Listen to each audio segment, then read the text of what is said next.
اگلی ہیڈنگ حفاظت قرآن اور علامہ ابن عقیل کی وضاحت۔ علامہ ابن عقیل فرماتے ہیں کہ جمیع قرآن محفوظ کر دیا گیا، اس کی آیات بھی اور صورتیں بھی، اس طرح کہ اس پر کوئی تبدیلی داخل نہیں ہوئی، اس حیثیت سے کہ اس نے مخلوقات کو بھی اس کی مثل لانے سے عاجز کر دیا ہے، تو اس اعتبار سے قرآن خود اپنی ذات کا محافظ ہے کہ اس نے تمام خلائق کو اپنی مثل لانے سے عاجز کر دیا ہے۔ ابو الوفا علی بن عقیل کا قول: جب آپ یہ ارادہ کریں کہ یہ جانیں کہ قرآن مجید رسول اللہ کا قول نہیں ہے بلکہ یہ آپ کی طرف اتارا گیا ہے، تو آپ رسول اللہ کے کلام میں غور کریں کہ وہ قرآن کے بارے میں کیسے ہے۔ دونوں کلاموں اور دونوں اسلوبوں کے مابین غور کریں، اور یہ بات معلوم ہے کہ انسانوں کا کلام ایک دوسرے کے مشابہ ہوتا ہے، جبکہ نبی کریم کا کوئی کلمہ ایسا نہیں جو قرآن کے اسلوب اور قرآن کی طرز کے مشابہ ہو۔ علامہ ابن عقیل کا قول: قرآن کے اعجاز میں سے یہ بات بھی ہے کہ کسی شخص کے لیے یہ ممکن نہیں ہے کہ وہ اس قرآن میں سے کسی آیت کو پیش کر سکے جس کے معنی اور مفہوم کسی ایسے کلام سے ماخوذ ہو جو پہلے گزر چکا ہو، حالانکہ لوگ ہمیشہ بعض بات سے کھولتے اور اخذ کرتے آئے ہیں۔ اگلی ہیڈنگ صاحب الوفا کا اعجاز قرآن کے متعلق فرمان: میں نے دو عجیب و غریب معنی اور مفہوم استخراج کیے ہیں۔ اول یہ کہ تمام انبیاء کے معجزات ان کی موت کے ساتھ ساتھ ختم ہو چکے ہیں۔ آج اگر کوئی ملحد، کوئی بے دین یہ کہے کہ محمد اور موسیٰ علیہ السلام کے سچے ہونے کی کیا دلیل ہے، اس کو یہ جواب دیا جائے کہ محمد کے لیے چاند 2 ٹکڑے کیا گیا تھا اور موسیٰ علیہ السلام کے لیے دریا 2 ٹکڑے کیا گیا تھا، تو وہ فوراً کہہ دے گا کہ نہیں، یہ بات محال ہے، ناممکن ہے، اس واسطے کہ وہ چیزیں ختم ہو گئیں۔ لیکن اللہ تعالیٰ نے اس قرآن کو محمد کے لیے معجزہ بنایا تھا، اور ایسا بنایا کہ وہ ہمیشہ باقی رہے گا، اس لیے تاکہ محمد کی وفات کے بعد بھی آپ کی سچائی کی دلیل ظاہر و باہر رہے اور قائم و دائم رہے۔ اور پھر اس پر مستزاد یہ کہ قرآن کو دیگر انبیاء کی سچائی کی دلیل بنا دیا، اس لیے کہ قرآن ان تمام مذکورہ انبیاء کا مصدق ہے اور ان کی تصدیق کرنے کے ساتھ ان کے حال کی خبر بھی دیتا ہے۔ نمبر 2، دوسرا یہ معنی اور مطلب میں نے استخراج کیا ہے۔ پوائنٹ 1 کہ قرآن مجید نے اہل کتاب کو خبر دی تھی کہ محمد کی صفت ان کے ہاں تورات اور انجیل میں لکھی ہوئی ہے۔ نمبر 2، اور حضرت حاطب بن بلتیہ کے ایمان کی شہادت۔ نمبر 3، اور سیدہ عائشہ رضی اللہ عنہا کی برات بیان کی تھی۔ یہ تمام شہادتیں غیب پر ہیں۔ بالفرض اگر تورات اور انجیل میں محمد صلی اللہ علیہ وآلہ وسلم کی صفت نہ ہوتی تو یہ بات ان کے لیے ایمان لانے سے نفرت دلانے والی ہوتی، وہ فوراً کہتے کہ یہ غلط ہے، جھوٹ ہے۔ اور اگر حاطب اور عائشہ رضی اللہ عنہا اپنے نفسوں کے بارے میں جانتے کہ شہادت اور برات غلط ہے، تو ان کے اپنے نفس اس سے مختلف ہیں، تو وہ ایمان سے پھر جاتے۔ اگلی ہیڈنگ ہے استاد المہتدی فرانسیسی مصنف کا فرمان۔ استاد المہتدی اینیسن دینیا، فرانسیسی مصنف جو مسلمان ہوئے، حج کیا اور اسلام کے بارے میں بہت کچھ لکھا۔ قرآن مجید کے اعجاز کی بابت اپنی کتاب محمد رسول اللہ میں کہتے ہیں کہ وہ انبیاء جو محمد سے پہلے گزرے تھے، ان کے معجزات فی الحقیقت وقتی معجزات تھے اور وقت گزرنے کے ساتھ ان کو بھول گئے، مگر ہم یہ کر سکتے ہیں کہ ہم آیات کو دائمی معجزے کا نام دیں، یہ اس لیے کہ اس کی تاثیر قائم و دائم ہے اور اس کا عمل مستقل اور ہمیشہ کا ہے۔ ایک مومن مسلم کے لیے ہر وقت اور ہر جگہ یہ آسانی ہے کہ وہ اپنے نبی کے اس زندہ جاوید معجزے کو اور کلام ناطق کو محض کتاب اللہ کی تلاوت کر کے دیکھ سکے، اور اس دائمی معجزہ قرآنی کے اندر ہم انتشار کا پھیلنے اور زندہ رہنے اور قائم رہنے کا اصل اور کامیاب سبب پاتے ہیں۔ اسلام جس کی حفاظت کرتی ہے، یہ بقائے دوام جس کے اصلی سبب اہل یورپ ادراک نہیں کر سکے، اس لیے کہ وہ قرآن سے قطعاً جاہل اور بے خبر ہیں، یا اس لیے کہ وہ قرآن کو اس کے تراجم میں سمجھنے کی کوشش کرتے ہیں جو زندگی اور حیات بخش نہیں ہوتے، اور ان میں وہ متن کی گہرائی بھی نہیں ہوتی۔ بے شک وہ جادوگرانہ کشش جس کے ساتھ منفرد کتاب انٹرنیشنل امہات کتب سے ممتاز ہوتی ہے کہ وہ سبب اور علت کی مقتضی نہیں ہے، خصوصاً جبکہ ہم مسلمان ہیں، اس لیے کہ ہم لوگ ایمان رکھتے ہیں کہ وہ کلام اللہ، اسی نے اس کو اپنے رسول پر نازل کیا ہے، مگر ہم مناسب سمجھتے ہیں کہ یہاں پر 2 مستشرقین کی رائے پیش کریں جن کی قابلیت کی بنا پر ان کی شہرت عام ہو چکی ہے۔ اگلی ہیڈنگ صفری کا قول۔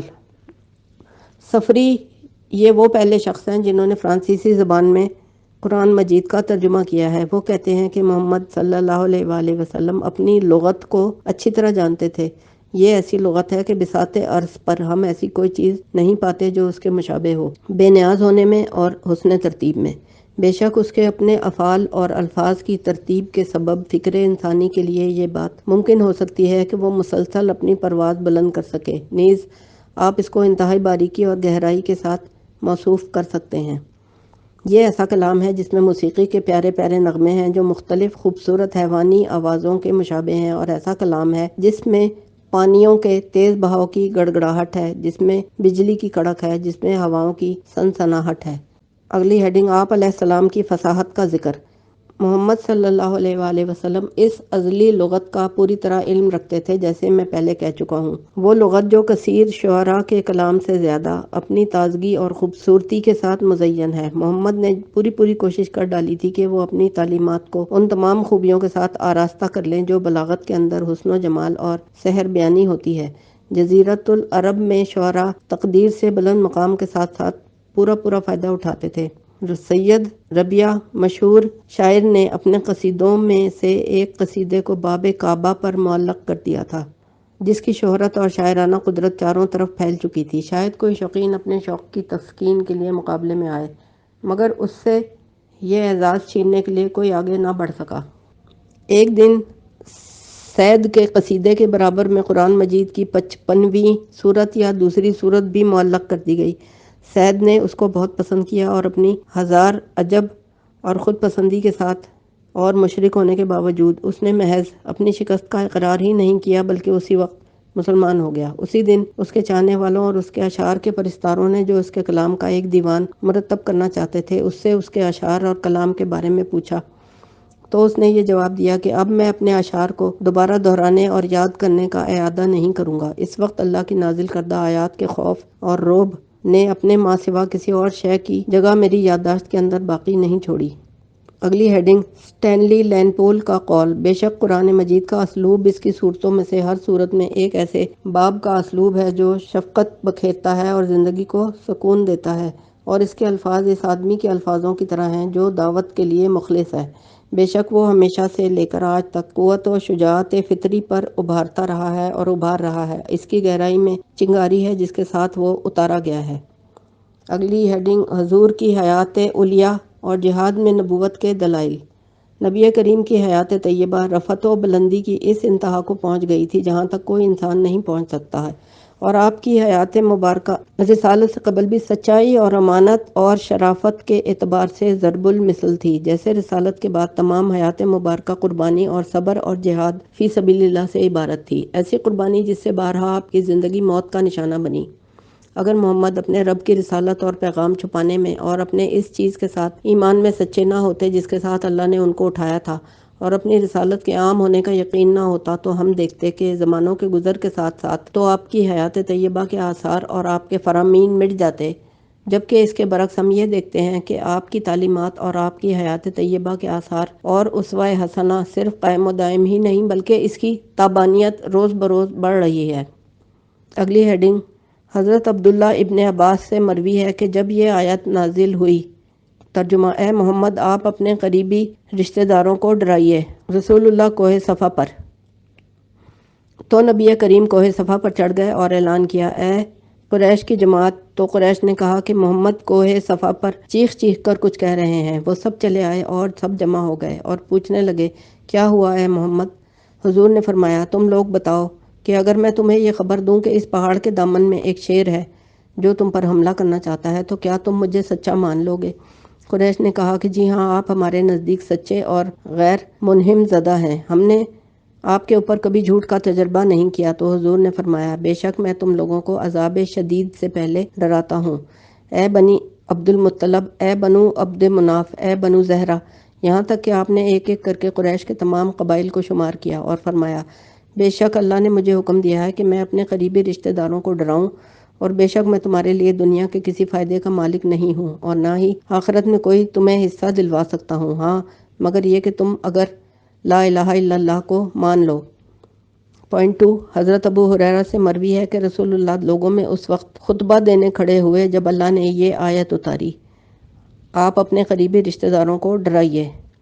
تو حضور نے فرمایا، اے قریش کی جماعت، یا اس طرح کا کوئی اور جملہ ارشاد فرمایا تھا، تم لوگ اپنے نفوس کو خرید لو، میں تمہیں اللہ کے ہاں کچھ بھی فائدہ نہیں دے سکوں گا۔ اے بنو عبد مناف، میں تمہیں اللہ کے آگے کوئی فائدہ نہیں دے سکوں گا۔ اے عباس بن عبد المطلب، میں تجھے اللہ کے آگے کوئی فائدہ نہیں دے سکوں گا۔ اے صفیہ، رسول اللہ کی پھپھی، میں تجھے اللہ کے ہاں کوئی فائدہ نہیں دے سکوں گا۔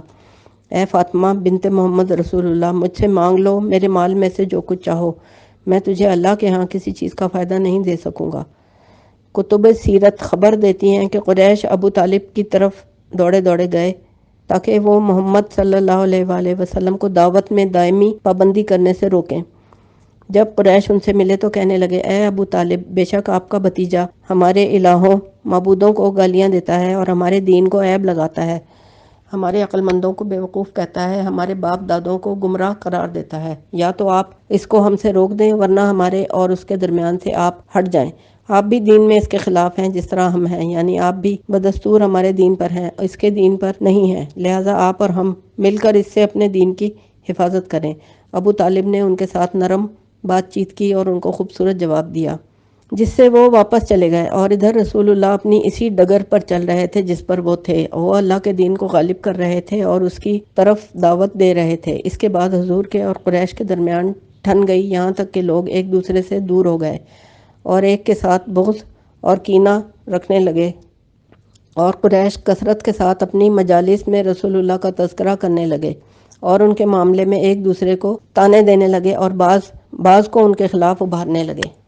اس کے بعد ایک بار پھر وہ ابو طالب کے پاس گئے اور ان سے کہنے لگے، اے ابو طالب، بے شک آپ ہمارے بڑے ہیں، ہمارے محترم ہیں، آپ کا ہمارے اندر ایک مقام ہے۔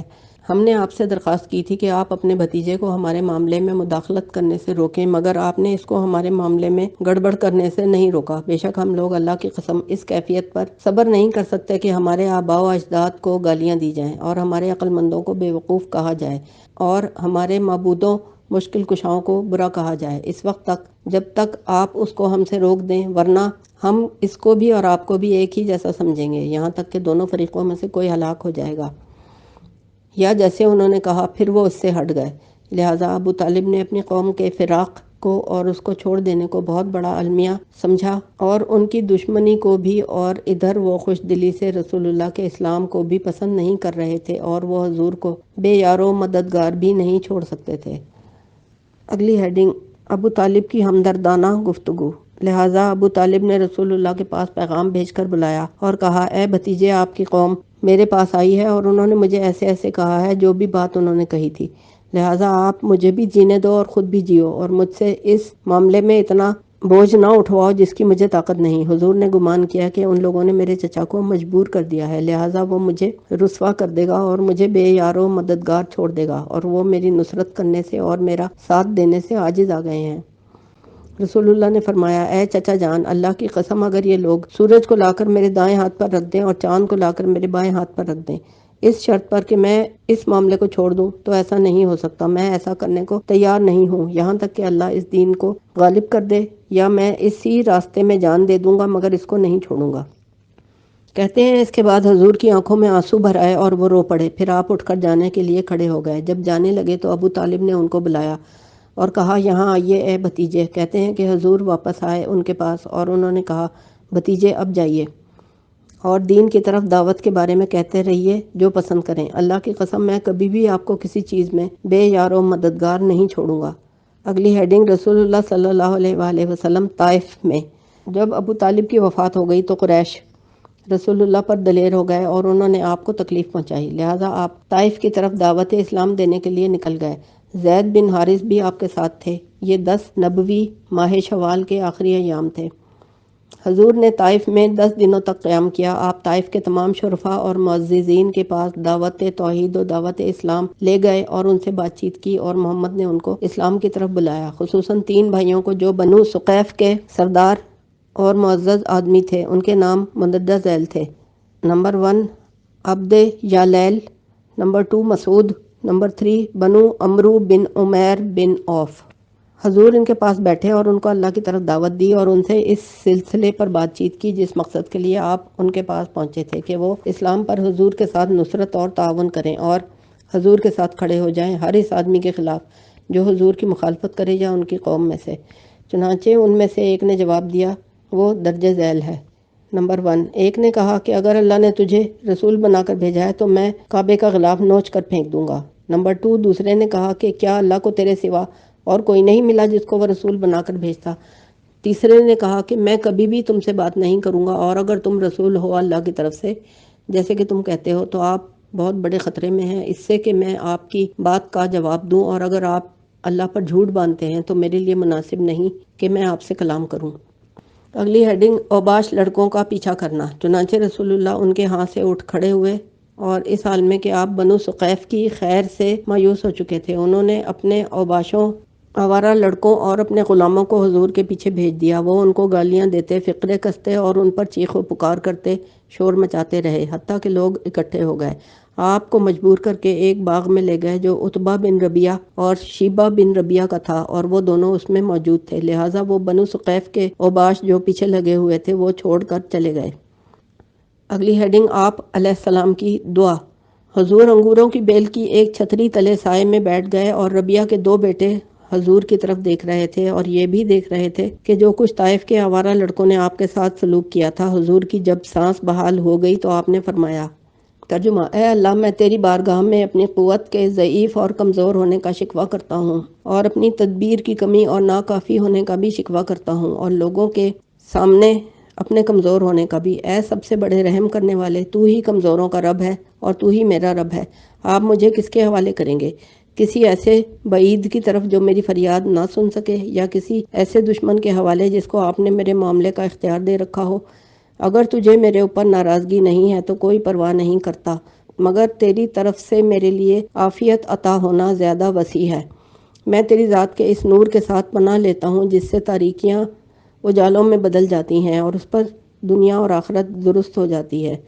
پناہ لیتا ہوں اس بات سے کہ مجھ پر تیرا غضب اترے یا مجھ پر تیری ناراضگی آ جائے۔ سرزنش تیری ہے یہاں تک کہ تو راضی ہو جائے، اور گناہوں سے واپس ہٹنے کی اور نیکی کرنے کی طاقت تیری طرف سے ہے۔ جب ربیعہ کے 2 بیٹوں عتبہ اور شیبہ نے یہ تکلیف دیکھی جو حضور کو پہنچی تھی تو انہوں نے اپنے ایک عیسائی غلام کو بلایا، اسے عداس کہتے تھے۔ انہوں نے اس سے کہا، تم اس انگور کا ایک خوشہ اس تھالی میں رکھ کر اس آدمی کے پاس لے جاؤ، اس سے کہو کہ وہ اس کو کھا لے۔ اس نے ایسے ہی کیا، لا کر رسول اللہ کے آگے اس نے رکھ دیا۔ حضور نے جب اپنا ہاتھ اس کی طرف بڑھایا، کہا بسم اللہ، اس کے بعد آپ نے کھایا۔ عداس غلام آپ کے منہ کی طرف دیکھتا رہا، پھر کہنے لگا کہ اللہ کی قسم یہ کلام اس شہر والے نہیں پڑھتے۔ عداس کا قبول اسلام۔ رسول اللہ نے اس سے پوچھا کہ تم کس شہر کے رہنے والے ہو اور تمہارا دین کیا ہے؟ اس نے بتایا کہ میں نصرانی ہوں اور میں نینوا کا رہنے والا ہوں۔ رسول اللہ نے اس سے فرمایا کہ اچھا، ایک نیک شخص حضرت یونس بن متی کی بستی کے ہو؟ حضور نے فرمایا کہ وہ میرے بھائی تھے، وہ نبی تھے اور میں بھی نبی ہوں۔ اس کے بعد تو عداس غلام حضور کے اوپر منہ کے بل گر پڑا اور حضور کے سر کو، ہاتھوں کو اور پیروں کو بوسے دینے لگا۔ کہتے ہیں کہ ربیعہ کے بیٹے ایک دوسرے سے کہنے لگے، لو، اس نے تیرے غلام کو بھی خراب کر دیا ہے۔ جب وہ اپنے ان مالکوں کے پاس واپس آیا تو انہوں نے اس سے پوچھا، ہلاک ہو جائے تو اے عداس، تجھے کیا ہو گیا کہ تو اس آدمی کے ہاتھ پاؤں چومنے لگا؟ اس غلام نے جواب دیا، اے میرے سردار، زمین پر اس آدمی سے بہتر کوئی شخص نہیں ہے۔ اس نے مجھے ایک ایسے معاملے کی خبر دی ہے جس کو کوئی نہیں جانتا، صرف نبی ہی جانتا ہے۔ اگلی ہیڈنگ ہے، تصور اسلامی کی خصوصیات میں دلائل نبوت۔ انسان رسالت نبوی کی ضرورت کا ادراک نہیں کر سکتا مگر صرف اسی صورت میں جب وہ ظہور اسلام سے قبل کے احوال عالم کا مطالعہ کرے اور ان پر گہری نظر ڈالے اور دیکھے کہ بشریت خطرناک گمراہیوں کی تاریکیوں اور اندھیروں میں کیسے حیران و پریشان بھٹک رہی تھی اور بت پرستی کے تصورات میں، نسلی تعصبات میں برابر کی شریک ہے۔ البتہ تحقیق بنی اسرائیل کے انبیاء اور رسول خالص توحید لے کر آئے تھے، مگر بنی اسرائیل رومانی کے حکومت کے طویل ہونے کے ساتھ منحرف ہو گئے تھے اور بت پرستی کی پستی میں اتر گئے تھے، اور موسیٰ علیہ السلام سے قبل اور بعد واپس شرک اور کفر میں پلٹ گئے تھے۔ کیا یہ بات کم تھی کہ نصرانی ہوتے ہوئے اب تو اس میں بت پرستی اور شرک داخل ہو گئے تھے؟ منافقین اثر و نفوذ سے اس بارے میں ایک امریکی رائٹر اور مصنف ڈرائر اپنی تصنیف الدین والعلم میں لکھتا ہے۔ امریکی مصنف ڈرائر کا قول، نصرانیت میں شرک اور بت پرستی منافقین کی تاثیر سے داخل ہو گئی تھی، جنہوں نے رومانی حکومت میں اعلیٰ عہدوں اور بھاری تنخواہوں کا لالچ کیا تھا اور زبردستی اپنے آپ کو نصرانی ظاہر کیا تھا، جو نہ تو امر دین کے ساتھ کوئی وابستگی رکھتے تھے اور نہ ہی کبھی ایک دن بھی نصرانیت کے ساتھ مخلص رہے تھے۔ یہی حالت تھی قسطنطین بادشاہ کی کہ اس نے اپنی پوری زندگی ظلم اور گناہوں میں گزار دی تھی اور اس نے دینی کتب کے احکامات کی پابندی قبول نہیں کی تھی، مگر تھوڑا سا وقت اپنی آخر عمر میں سن 337 میلادی میں گزارا۔ بے شک نصرانی جماعت اگرچہ طاقت کے اس مقام تک پہنچ گئی تھی جیسے قسطنطین بادشاہ، مگر وہ اس بات کی قدرت نہ پا سکے کہ وہ بت پرستی کی جڑ کاٹ دیتی اور اس کے جراثیم کا قلقمہ کر سکتی۔ ان کی اس غلطی کا نتیجہ یہ ہوا کہ اس کی مبادیات بھی اس میں مل گئیں اور اس ملغوبے سے ایک نیا دین اور مذہب پیدا ہو گیا جس میں نصرانیت اور بت پرستی برابر برابر چمکتی ہیں۔ یہاں سے اسلام نصرانیت سے مختلف ہو جاتا ہے، کیونکہ اسلام بت پرستی کے خلاف قطعی فیصلہ صادر کرتا ہے اور خالص عقائد کو نشر کرتا ہے بغیر کسی ملاوٹ کے، اور بے شک یہ امپائر، یہ شہنشاہ و والی جو در حقیقت دنیا کا غلام تھا اور وہ جس کے عقائد دینیہ نہیں تھے برابر کسی شے کے، اس نے اپنی شخصی مصلحت کے لیے دیکھا اور دو رغبت کرنے والے گروہوں نصرانی اور وثنی کی مصلحت کے لیے یہ طے کیا کہ وہ ان دونوں کو ایک کر دے اور دونوں کے درمیان تالیف و ترکیب کر دے، اور عیسائیت اور بت پرستی کو ایک آپ کے راسخ نصرانی اس کا انکار نہ کریں۔ اس مرکب کا شاید وہ یہ عقیدہ رکھتے تھے کہ یہ جدید دینداری عنقریب غالب آ جائے گی اور عنقریب دین نصرانی انجام کار کے اعتبار سے خالص کر لیا جائے گا یا ہو جائے گا، بت پرستی کی میل کچیل سے اور اس کی گندگی سے۔ اگلی ہیڈنگ تصور اسلامی کی خصوصیات کے ضمن میں۔ اسلام کے محقق کبیر استاد سید قطب شہید فرماتے ہیں، نصارہ کے عقیدے میں انقسام واقع ہو چکا ہے۔ ایک فرقہ کہتا ہے کہ مسیح محض انسان تھے، دوسرا فرقہ کہتا ہے کہ وہ باپ، بیٹا اور روح القدس تھے۔ یہ مختلف صورتیں ہیں۔ اللہ نے جس کے ساتھ لوگوں کے لیے اپنے نفس کا اعلان کیا ہے، ان کے گمان کے مطابق اللہ تعالیٰ اقانیم ثلاثہ سے مرکب ہے: باپ، بیٹا، روح القدس۔ ان میں سے بیٹا وہی مسیح ہے۔ اللہ تعالیٰ نیچے زمین پر اتر پڑے جو کہ باپ ہے، روح القدس کی شکل میں، اور انہوں نے مریم کا انسانی جسم بنا لیا اور مریم کا روپ دھار لیا، اور پھر اس سے بیٹا پیدا ہو گیا یسوع کی صورت میں۔ تیسرا فرقہ کہتا ہے کہ بیٹا باپ کی طرح ازلی نہیں ہے، بلکہ وہ مخلوق ہے، پیدا شدہ، عالم سے قبل، اس لیے باپ سے کمتر ہے اور اس کے آگے جھکتا ہے۔ چوتھا فرقہ کہتا ہے کہ ایسی بات نہیں ہے، بلکہ وہ روح القدس کے اقنوم ہونے کا سرے سے انکار کرتا ہے۔ مجلس قائمہ 325 میلادی اور مجمع قسطنطنیہ مجلس 381 میلادی نے یہ طے کیا کہ بیٹا اور روح القدس دونوں مساوی ہیں۔ باپ کے وحدت لاہوت میں اور بیٹا تحقیق ازل سے پیدا ہوا تھا باپ سے، اور روح القدس باپ سے ماخوذ ہے۔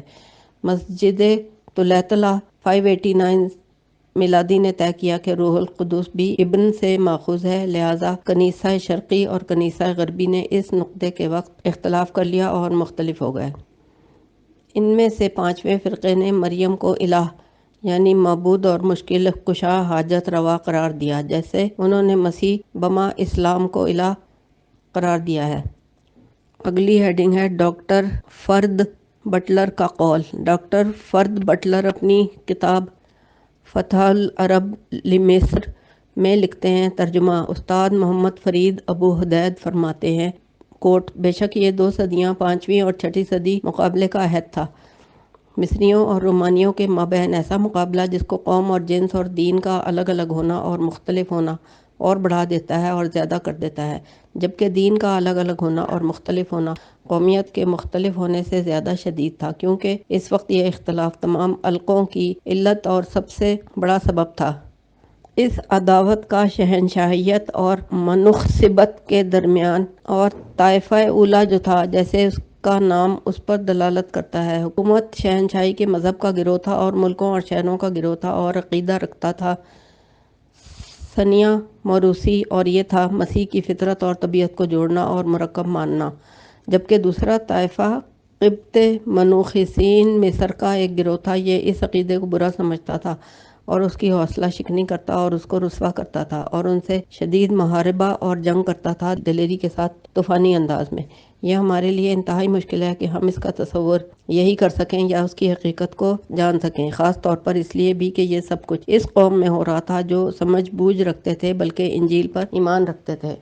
مسٹر آرنلڈ اپنی کتاب الدعوۃ الی الاسلام میں کہتے ہیں، آرنلڈ اپنی کتاب اسلام کی دعوت میں اس اختلاف اور ہرقل کی طرف سے ایک متوسط مذہب کے اعتدال قائم کرنے کے بارے میں مقصد اور ارادہ کرنے کی بابت کہا ہے۔ البتہ تحقیق اسلام کی فتح سے 100 سال قبل جسٹینین اس بارے میں کامیاب ہو گئے تھے۔ ایمپرر شہنشاہیت رومانی بنا لیں جو کہ مظہر و وحدت کے مظاہر میں سے، مگر وہ زیادہ دیر قائم نہ رہ سکے بلکہ اس کی موت کے بعد جلدی جلدی پارا ہو گئی اور ایسی کیفیت میں ہو گئی کہ مشترک قومی شعور کی ضرورت پیدا ہو گئی جو ربط پیدا کرے موجودہ حکومت میں اور مختلف حکومتوں میں۔ بہرحال ہرقل نے انتہائی کوششیں کر ڈالی مگر وہ مرکزی حکومت کے ساتھ دوبارہ شام کو مربوط کرنے میں مکمل طور پر کامیابی سے ہمکنار نہ ہو سکا، بلکہ اس نے اتفاق اور وحدت کے قیام کے لیے جو عام وسائل اور اسباب اختیار کیے تھے انہوں نے بدقسمتی سے اور زیادہ تفریق و تقسیم میں اضافہ کیا بجائے اس کامیابی کے، اور وہاں پر کوئی چیز ایسی نہیں تھی جو قومیت کے شعور کے قائم مقام ہو سکتی تھی۔ اگر ہو سکتی تھی تو دینی میلانات اور رجحانات تھے۔ لہٰذا اس نے عقیدے کی ایسی تشریح کرنے کا ارادہ کیا جس کے ساتھ وہ نفوس میں جدا جدا کر دینے پر مدد لے سکے یا اس طور رک جائے ہر ممکن طریقے پر اس بات سے کہ مخالفت واقع ہو اس کے بعد درمیان مختلف فرقوں کے جو دشمنیوں کی وجہ سے ایک دوسرے کا گلا کاٹتے ہیں، اور یہ تدبیر کی کہ وہ وحدت قائم کرے ان لوگوں کے درمیان جو دین اور کنیسہ آرتھوڈکسیا سے خارج ہونے والے ہیں، اور وحدت قائم کرے ان کے درمیان اور مرکزی حکومت کے درمیان۔ اور 451 میلادی میں خلقی دونا مجمع اور اجلاس نے اعلان کیا تھا کہ مسیح کو اس صورت متعارف کیا جانا چاہیے کہ وہ دو مزاجوں میں متمیل ہوتا ہے جن دونوں کے درمیان ملاپ ہے، اور نہ ہی کوئی تغیر ہے، نہ ہی حصے اور جز بننے کا، نہ ہی ایک دوسرے سے جدا ہونے کا۔ دونوں طبیعتوں اور دونوں مزاجوں کے اتحاد کے سبب ان دونوں کا مختلف ہونے کا امکان بھی ختم ہونا ممکن نہیں، بلکہ زیادہ مناسب یہ ہے کہ ہر طبیعت ان دونوں میں سے ایک دوسرے کی حفاظت کرتی رہے اپنی خصوصیات کے اعتبار سے، اور ہر طبیعت جمع ہوتی ہے ایک اقنوم کے اندر اور ایک جسم کے اندر، اس طرح نہیں جیسے اگر ہر طبیعت منقسم ہونے والی ہوتی یا متصل اور جدا ہوتی دو اقنوموں کے اندر، بلکہ ایک اقنوم کے اندر مجتمع ہے، بس وہ یہی ایک بیٹا ہے، اللہ ہے اور الکلمہ ہے۔ تحقیق یعقبہ فرقے نے اس جماعت اور اس اتفاق کو چھوڑ دیا کیونکہ وہ مسیح کے اندر مزاج واحد اور طبیعت واحدہ کا اعتراف کرتے تھے۔ انہوں نے کہا کہ مسیح مجموعہ اقانیم ہے، اس کے لیے تمام صفات الہیہ ہیں اور بشریہ بھی ہیں، مگر وہ مادہ جو ان صفات کا حامل ہے وہ دوسرا یا دوہرا شمار نہیں ہوتا، بلکہ وہ اکیلا اقانیم سے مرکب بن پڑا ہے اور جدل و جھگڑا بھڑکا چکا تھا اور گرم کر چکا تھا۔ قرابت کو زمانے کے دونوں قرنوں کے درمیان طائفہ اور آرتھوڈکس کے اور یعقبہ جو خاص طریقے پر مصر اور شام میں چمکے تھے، اور ان شہروں میں بھی جو ایمپرر بازنطینی شہنشاہیت سے کی بیٹی سے خارج تھے۔ اس خاص وقت میں جس وقت ہرقل درمیان میں اصلاح کی کوشش کر رہا تھا ایسے مذہب کے طریقے سے جو اس بات کا قائل تھا کہ مسیح کی مشیت اور حقیقت ایک ہے، مونوتھیزم، بس اس وقت میں جب ہم پاتے ہیں اس مذہب کو کہ وہ اعتراف کرتا ہے دو مزاجوں اور طبیعتوں کے ساتھ، جس وقت اس کے ساتھ مضبوط پکڑتا ہے وحدت اقنوم کے ساتھ، مسیح کی حیات بشری میں یہ بات اس کے انکار کے سبب ہے اقنوم واحد میں حیات کے دو انواع کے وجود سے۔ پس اکیلا مسیح جو کہ وہی ابن اللہ تھا ان کے ذوم میں ثابت کرتا ہے جانب انسانی کو اور جانب الہی اور ربوبی قوت الہیہ انسانیہ واحدہ کے ساتھ۔ اس کا مطلب اور مفہوم یہ ہے کہ نہ پایا جائے سوائے ارادہ واحدہ کے اس کلمے کے اندر جو جسم اختیار کر چکا ہے، لیکن ہرقل اس جگہ کو مل چکا تھا جو پلٹنے اور لوٹنے کی جگہ ہے جہاں کثیر لوگ پہنچ چکے تھے۔ ان لوگوں میں سے جو یہ سوچ بچار کر رہے تھے کہ وہ سلامتی کے ستون قائم کریں، یہ اس وجہ سے تھی کہ جھگڑا ایک اور بار نہیں بھڑکے گا، اس سے زیادہ سخت، بلکہ جس قدر بھڑک چکا ہے یہی کافی ہے۔ بلکہ بے شک ہرقل اپنی ذات کو الحاد اور بے دینی کا ننگ و عیب اور عار لگا چکا تھا، اور اپنی ذات پر دونوں جماعتوں اور دونوں طبقوں کی برابر ناراضگی کھینچ کر مسلط کر چکا تھا۔ اگلی ہیڈنگ ہے قرآن مقدس اہل کتاب کے بعض مذکورہ انحرافات کی طرف اشارات کرتا ہے۔ تحقیق قرآن مجید میں ان انحرافات کی طرف اشارات وارد ہوئے ہیں اور ان انحرافات کے لیے کاٹنے والی اور ختم کر دینے والی تصحیح وارد ہوئی ہے، اور نصرانیت کے اصل عقیدہ کا بیان ہے جس طرح وہ اصل عقیدہ اللہ کی آیات تھا تحریف و تعویل سے پہلے۔ ارشاد باری تعالیٰ ہے۔ ترجمہ: البتہ تحقیق ان لوگوں نے کفر کیا ہے جنہوں نے کہا کہ بے شک اللہ وہی مسیح ابن مریم ہے، حالانکہ مسیح نے کہا تھا اے بنی اسرائیل، اللہ کی عبادت کرو جو کہ میرا رب ہے اور تمہارا بھی رب ہے۔ بے شک شان یہ ہے کہ جو شخص اللہ کے ساتھ شریک ٹھہرائے، اللہ نے اس پر جنت حرام کر دی ہے اور اس کا ٹھکانہ جہنم ہے، اور ظالموں کا کوئی مددگار نہیں ہے۔ البتہ کفر کیا ہے ان لوگوں نے جنہوں نے کہا ہے کہ اللہ تین میں سے تیسرا ہے، حالانکہ نہیں کوئی الہ مگر ایک الہ ہے، اور اگر وہ لوگ اس قول سے باز نہ آئیں جو وہ کہہ رہے ہیں، البتہ ضرور ان لوگوں کو عذاب دردناک پہنچے گا۔ کیا وہ اللہ کی بارگاہ میں توبہ نہیں کرتے اور اس سے استغفار نہیں کرتے جبکہ اللہ بخشنے والا مہربان ہے؟ حقیقت یہ ہے کہ مسیح ابن مریم ایک رسول ہی ہے۔ تحقیق ان سے قبل رسول گزر چکے ہیں اور ان کی ماں سچی عورت تھی۔ دونوں انسان ہونے کی وجہ سے کھانا کھاتے تھے، جو کہ ایک انسان کی بشری ضرورت اور تقاضا ہے۔ آپ دیکھیے، غور کیجیے کہ ہم ان کے لیے آیات قرآنی بیان کرتے ہیں، پھر سوچئے کہ وہ لوگ کہاں الٹے پھرے جا رہے ہیں۔ فرما دیجئے اے محمد، کیا تم لوگ اللہ کے سوا ان کی عبادت کرتے ہو جو تمہارے واسطے کسی چیز کے مالک نہیں ہے، نہ نفع کے نہ نقصان کے، اور اللہ وہی سننے والا جاننے والا ہے۔ فرما دیجئے محمد، اے اہل کتاب، تم لوگ اپنے دین کے معاملے میں غلو نہ کرو، حد سے نہ بڑھو، ناحق اور لوگوں کی خواہشات کی اتباع نہ کرو جو پہلے سے گمراہ ہیں۔ انہوں نے بہتوں کو گمراہ کیا ہے اور وہ خود بھی گمراہ ہو گئے ہیں سیدھی راہ سے۔ اگلی ہیڈنگ ہے، اور یہودیوں نے کہا ہے کہ عزیر علیہ السلام اللہ کا بیٹا ہے۔ ترجمہ: اور عیسائیوں نے کہا ہے کہ مسیح اللہ کا بیٹا ہے۔ یہ ان کے منہ کی باتیں ہیں اور وہ ان لوگوں کی بات کے مشابہ بات کرتے ہیں جنہوں نے پہلے کفر کیا تھا۔ اللہ ان کو مارے، کیا الٹے پھرے جا رہے ہیں۔ اگلی ہیڈنگ ہے، عیسائیوں کے ہاں عیسائی اور مریم علیہ السلام کے معبود ہونے کا عقیدہ۔ قرآن کا کوٹ ہے نمبر 3۔ ترجمہ: اے پیغمبر اسلام، اس وقت کو یاد کرو جب اللہ یہ فرمائے گا، اے عیسیٰ ابن مریم، کیا تم نے لوگوں سے کہا تھا کہ مجھ کو اور میری ماں کو اللہ کے سوا دو الہ معبود اور مشکل کشا ٹھہرا لو؟ عیسیٰ علیہ السلام کہیں گے، اے اللہ، تو پاک ہے، میرے لیے کہاں یہ بات مناسب تھی کہ میں وہ بات کرتا جس کا مجھے حق نہیں ہے، یا اگر بالفرض یہ بات کہی ہوتی تو اے میرے رب، تو اس کو ضرور جانتا ہوتا۔ تو جانتا ہے جو کچھ میرے حق میں ہے اور میں بالکل نہیں جانتا جو کچھ تیرے نفس میں ہے۔ بے شک تو ہی غیبوں کو جاننے والا ہے۔ میں نے نہیں کہی ان کے لیے کوئی ایسی بات اس کے سوا جو آپ نے مجھے حکم دیا اس بات کا، اور وہ یہی تھی کہ اللہ کی عبادت کرو، وہی میرا رب ہے اور تمہارا بھی رب ہے، اور میں ان پر گواہ تھا جب تک میں ان میں موجود تھا۔ جب آپ نے مجھے وفات دے دی تو ہی ان پر نگہبان تھا اور تو ہی ہر چیز پر گواہ ہے۔ اے اللہ، اگر تو ان کو عذاب دے تو بس وہ تیرے ہی بندے ہیں، اور اگر تو ان کو بخش دے تو بے شک تو ہی غالب حکمت والا ہے۔ اور اسی طرح ہم دیکھتے ہیں کہ انحراف کی مدتیں جو عیسائیت میں داخل ہوئیں، ان تاریخی میلانات اور تلبیسات کی دیدہ دلیریوں میں سے، یہاں تک کہ عیسائیت ان مذکورہ بت پرستی کے تصورات میں اس طور تک جا پہنچی، وہ مشرکانہ تصورات جن پر اختلافات اور مخالفتیں گردش کرتے رہے اور کئی کربلائیں اور قربان گاہیں برپا ہوتی رہیں صدیوں تک۔ اگلی ہیڈنگ، عہد جاہلیت میں اہل عرب کے یہود و نصارہ کی حالت کے بعد عرب کی حالت زار۔ بہرحال جزیرۃ العرب جس میں قرآن نازل ہوا، ان کی حالت یہ تھی کہ وہ گہرے عقائد اور تصورات کا چیخ چیخ کر دعویٰ کر رہے تھے، مگر ان عقائد و تصورات میں کثرت کے ساتھ ان رسوم و رواج کی ملاوٹ تھی جو انہوں نے اہل فارس سے نقل کیے تھے یا جن سے یہودیت اور مسیحیت نے سراب کی طرح دھوکہ کھایا تھا۔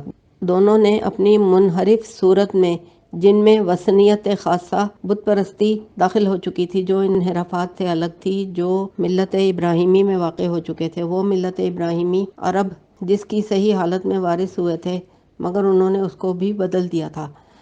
اگلی ہیڈنگ، فرشتوں کی عبادت کھلی گمراہی ہے۔ اسی طرح کی تحریف کے ساتھ قرآن مقدس اس خرابی کی طرف بھی پوری وضاحت کے ساتھ رہنمائی کرتا ہے۔